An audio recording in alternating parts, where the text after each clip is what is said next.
വീട്ടിലെ സെറ്റപ്പ് ശരിയല്ല. ഞാനായിട്ട് അങ്ങോട്ട് സിങ്ക് ആവണല്ല. എത്രാന്ന് വെച്ചാൽ ഇങ്ങനെ തട്ടുമ്പുറത്ത് വിളിച്ചിരിക്കും. എസ്കേപ്പ് എടുക്കണ ഏറ്റവും നല്ലത്. എന്റെ കൂടെ അജയ് ഘോഷും അരുൺ ഘോഷുമാണ് ഭരതനാട്യത്തിൽ.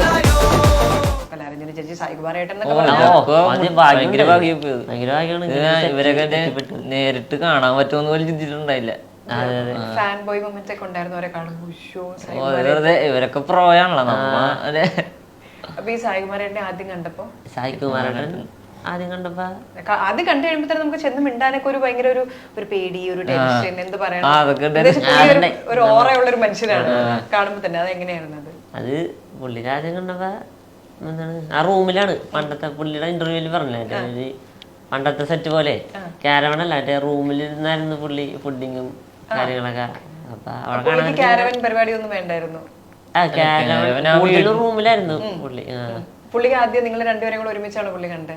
ഇല്ല, ആദ്യം ഒരുത്തനെ കണ്ട്, പിന്നെ വേറെത്തനെ കണ്ട്, അങ്ങനെ പുള്ളിക്ക് മനസ്സിലാവണ്ട, പെട്ടെന്ന് മനസ്സിലായത്. പുള്ളിക്ക് ആ കണക്ഷൻ കിട്ടും. ഇനി ചേച്ചിയാണെങ്കിലോ, കലാരഞ്ജലി ചേച്ചിയാണെങ്കിലോ? നല്ല കമ്പനി, അനുഭവങ്ങളൊക്കെ പറഞ്ഞു. ഇവരുടെ എക്സ്പീരിയൻസ് സീൻ ആർട്ടിസ്റ്റിന്റെ ഒക്കെ ഇവര് അവരുടെ പണ്ടത്തെ കഥകൾ പറയും.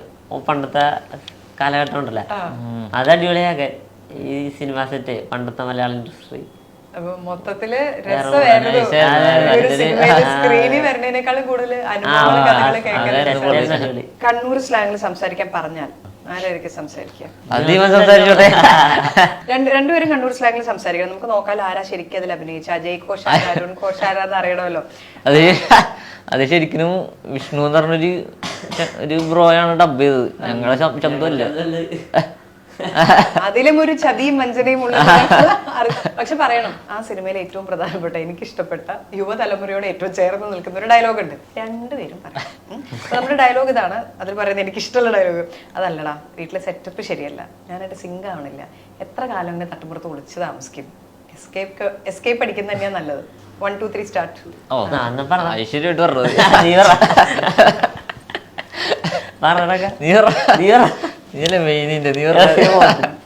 ഇത്രയും നേരം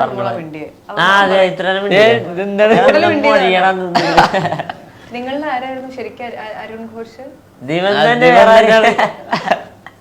ഡയലോഗ് അടിച്ചാലല്ലോ. പറ വേഗം പറ.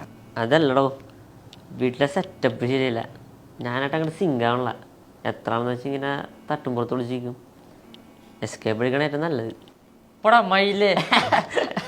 അപ്പൊ ജീവിതത്തിലെ എല്ലാ കാര്യങ്ങളെയും നിങ്ങൾ ഇങ്ങനെ ഒരു കാഴ്ചപ്പാടോട് കൂടിയാണ് കാണുന്നതെന്ന് ഞാൻ മനസ്സിലാക്കുന്നു. വളരെ ചില്ലായിട്ടുള്ള ബ്രദേഴ്സിനെ പരിചയപ്പെടാൻ സാധിച്ചതിലും ഇത്രയും നേരമായിട്ട് നിങ്ങളുടെ രണ്ടുപേരുടെ ശരിക്കുള്ള പേര് പഠിക്കാൻ പറ്റാത്ത ദുഃഖത്തിലും നമ്മളിവിടെ അവസാനിപ്പിക്കുകയാണ്. ഇനി ഒരുപാട് നല്ല സിനിമകളിൽ നിങ്ങളെ കാണാനായിട്ട് ഇടവരട്ടെ. Thank you so much.